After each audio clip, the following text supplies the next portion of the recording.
Let's see what everyone's talking about. So Sheikh, why do you think people are so adamant about satisfying their flesh, their worldly desires, and they keep forgetting about the soul? There could be a number of factors. One of the factors is that many human beings simply ignore their spiritual side. In other words, they concentrate solely on their material side. And every single human being is composed of two parts, the body and the soul. And if people don't even recognize that the soul exists, and that is the perception of many atheists and many philosophers, in fact many even people of religion neglect that there's a soul inside of them. If a person is not even aware that there's a soul inside of him or her that requires its own needs, how then do you expect them to satisfy those needs? Another reason could be the fact that bodily desires, the happiness is immediate. You feel the sensation right then and there. Spiritual desires, it settles and it takes a while. But the spiritual desires, when they're satisfied, they actually give you a longer happiness and a eternal happiness and a much more fruitful happiness. In other words, when your soul is content, then even if the bodily desires are not met, you feel good. But when your soul is discontent, then even if the bodily desires are met, you still feel discontented. So these are the main two factors that people neglect the soul. Firstly, they simply, either they are not aware of it consciously, or they deny it, which I said atheists do, or subconsciously, unconsciously, they simply neglect the needs of the soul. And the other thing is that the pleasures of the body are very different than the pleasures of the soul. And so, like animals, many people simply neglect the pleasures of the soul and concentrate on the pleasures of the body. Well, Assalamu alaikum, this is Sheikh Yasir Qadhi. I'm Eddie, your host of the Deen Show. We're going to take a break. You've caught us in the middle of a very deep conversation, and I'm sure everybody, if you sit tight, you're going to be able to benefit after we come back on the Deen Show.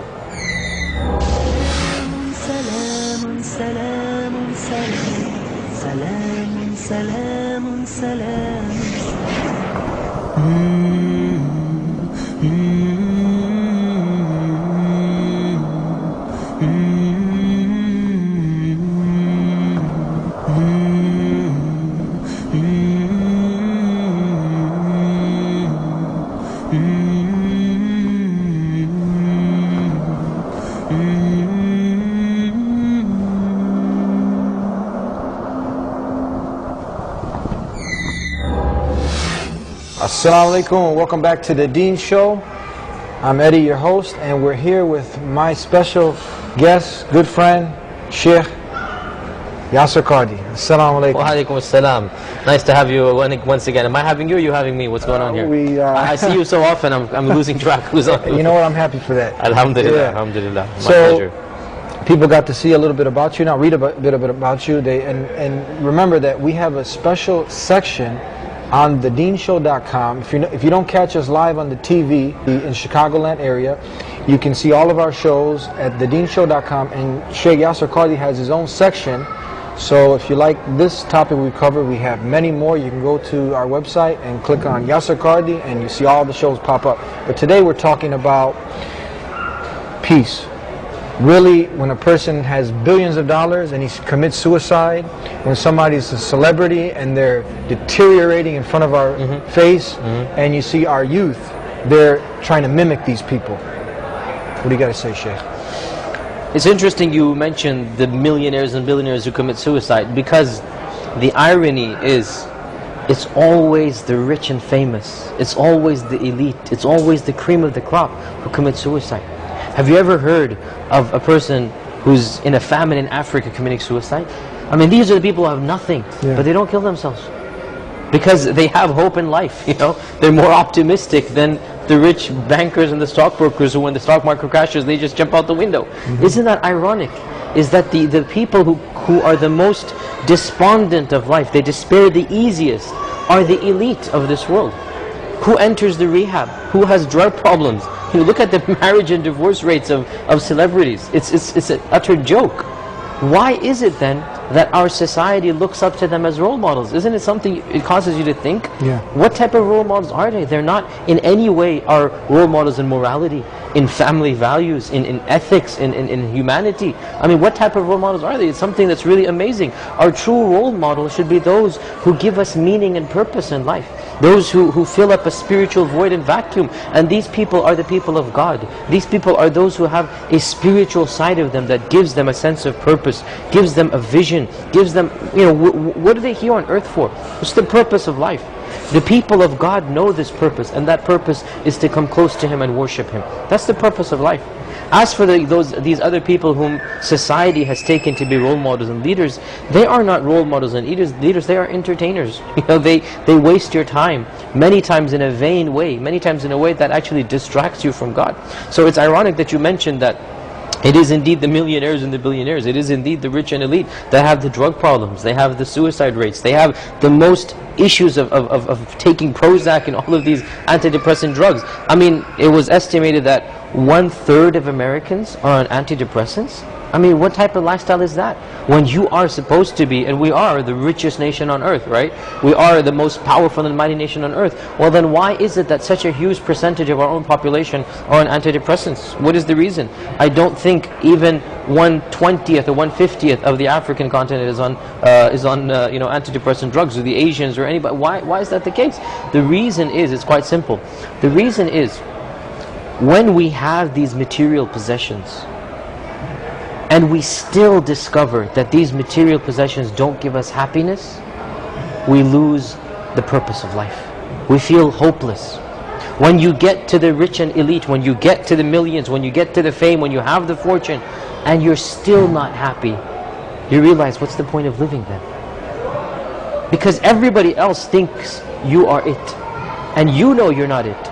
You know you don't have that happiness, so you don't have an avenue. You've climbed the ladder to the top, and you think that's the top, and you're not happy, so you think, well, I might as well then fall off. There's no more ladder for me to live on, There's no reason, there's no purpose for my life. But you see, that's not the case for the man of God, for the Muslim. And in fact, to be brutally honest, for any man of God, any person who believes in a God, and has trust in Him, even if they're not Muslim, they're not suicidal. They have a purpose in life. Because the belief in God gives you that strength. It gives you that stamina. It makes you appreciate life, and it tells you there's a higher purpose to life. So for the Muslim, the higher purpose is the life of the hereafter. The higher purpose is to come closer to Allah subhanahu wa ta'ala. Whatever we have of this world, this is temporary. If we have it, we are thankful.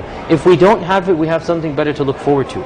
So the optimism that comes about through belief, the joy of living that comes about through faith in Allah, it is something that cannot be substituted, cannot be purchased with material gains. It has to come about through spirituality.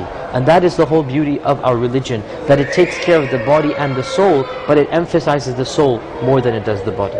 Okay, the guy's saying now that, look, I find solace in my heart, I find some pleasure.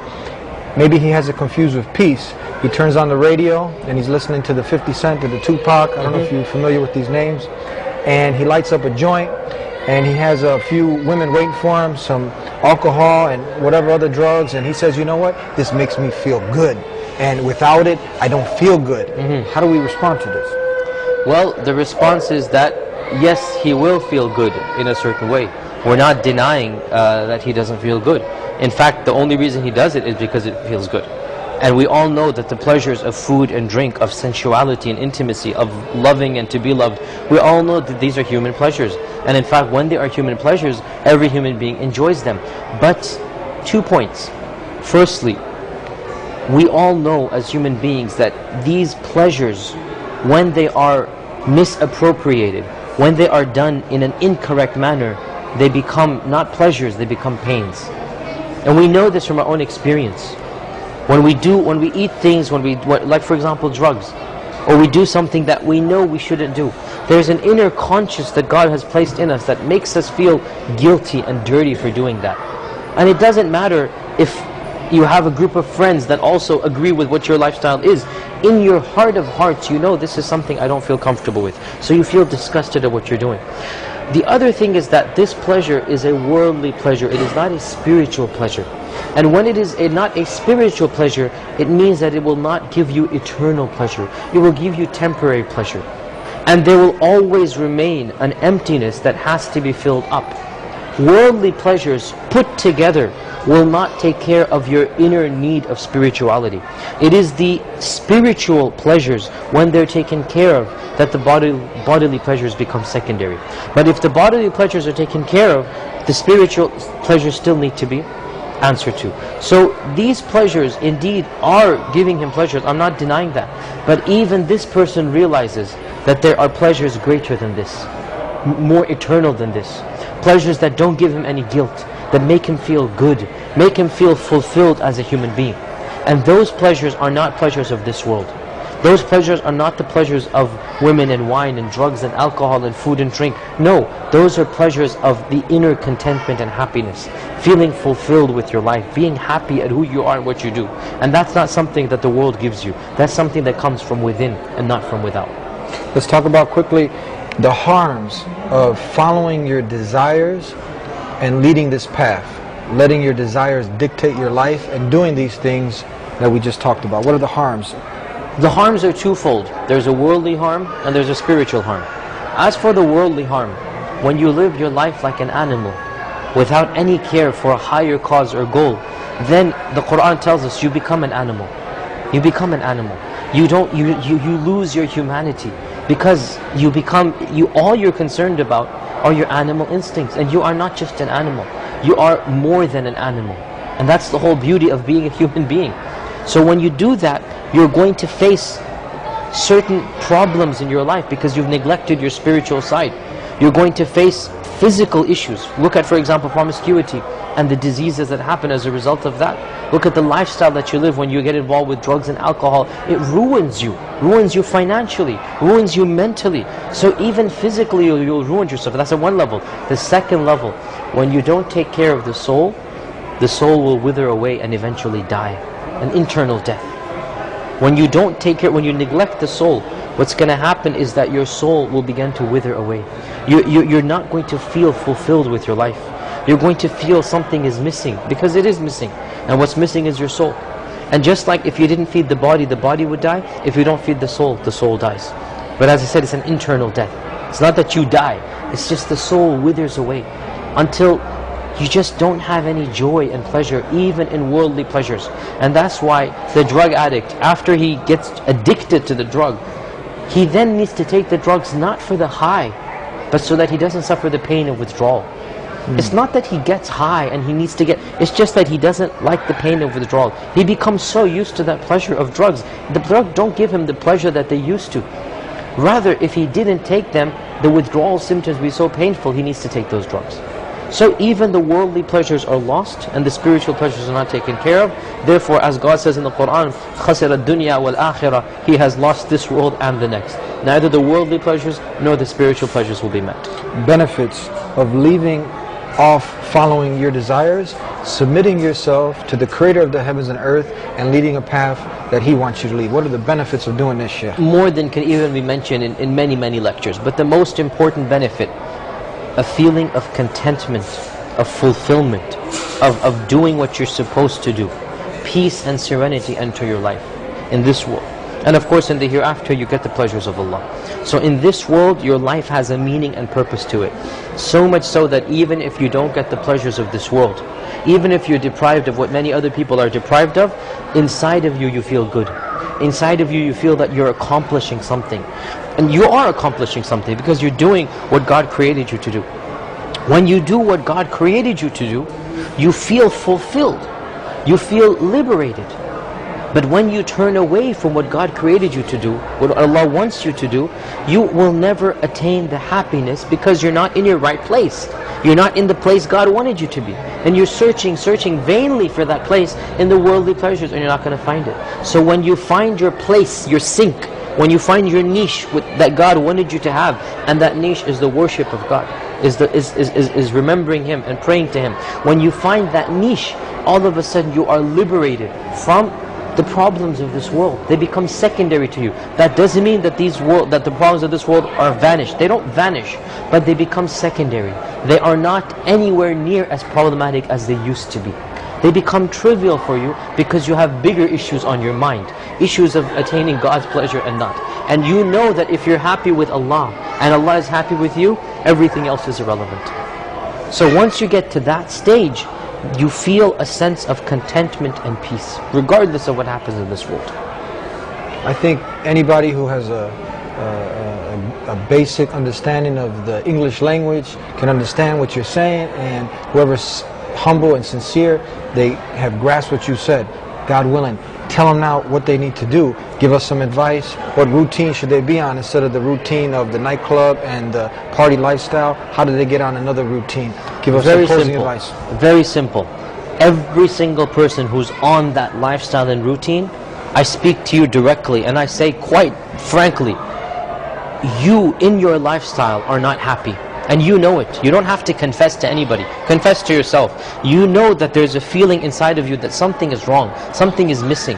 And what is missing is belief in God, is making your life a purposeful and meaningful life. And the way you do that is to realize God created you not to be an animal, but to be a human. And a human is more than just an animal. A human has spiritual needs as well. So if you want to fill that void, if you want to fill that vacuum, all you need to do is to turn to God. Raise your hands up and say, "Oh Allah," or "Oh you who created me, guide me to the truth, make me a better human being." And once you say that prayer, that dua, and you are sincere, if you're a Muslim, become a better Muslim. Start practicing and praying. Give up this lifestyle that you're doing. If you're not a Muslim, start researching religions. Find out which religion makes the most sense to you. And I say this, go and research all the other religions. I'm not scared, because we have nothing to hide, right? You're not scared, I'm not scared. Go research. If you don't find truth in one religion, you will find it in another. And I'm confident, if you're sincere, you will find the truth in the right religion, the religion of God. So once you find that truth, embrace that truth and accept Islam, and then live your lifestyle according to the commandments of Allah, according to the commandments of God. When you do so, you will gain this world and the next. Thank you very much for your advice and for being with us. Jazakallah khairan. Wa iyyakum, it's always a pleasure. And thank you for sitting tight and listening to this. This was Sheikh Yasir Qadhi, and remember, he has his own section on thedeenshow.com. So if you want to learn more, visit thedeenshow.com, click on the Yasir Qadhi, and as he had advised you, ask the Creator of the heavens and the earth to guide you and start doing the research. Start putting in the time. And God willing, everything will be okay. We'll see you again next time on The Deen Show. Until then, Assalamu alaikum, peace be unto you.